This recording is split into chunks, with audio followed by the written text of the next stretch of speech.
లోని సూక్మా జిల్లాలో అదనపు పోలీసు సూపరింటెండెంట్ హత్యకు పాల్పడిన నక్సలైట్ ను రాష్ట్ర దర్యాప్తు సంస్థ అరెస్ట్ చేసింది.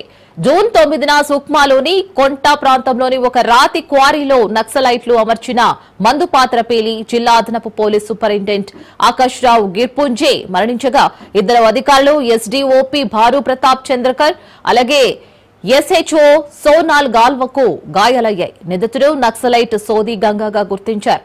అతన్ని అరెస్ట్ చేశారు. జూన్ 9న కోంట ప్రాంతంలోని దోంద్రా గ్రామం సమీపంలో ఈ ఘటన జరిగింది.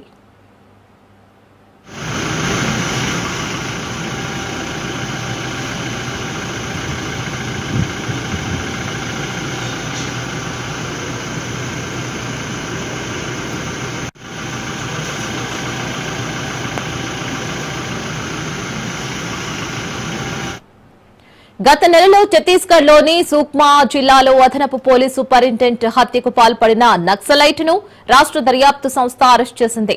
జూన్ 9న సుక్మాలోని కొంటా ప్రాంతంలోని ఒక రాతి క్వారీలో నక్సలైట్లు అమర్చిన మందు పాత్ర పేలి జిల్లా అదనపు పోలీసు సూపరింటెండెంట్ ఆకాష్ రావు గిర్పుంజే మరణించగా ఇద్దరు అధికారులు ఎస్డీఓపీ భాను ప్రతాప్ చంద్రకర్ అలాగే ఎస్హెచ్ఓ సోనాల్ గ్వాలకు గాయాలయ్యాయి. నిందితుడు నక్సలైట్ సోది గంగగా గుర్తించి అతన్ని అరెస్ట్ చేశారు.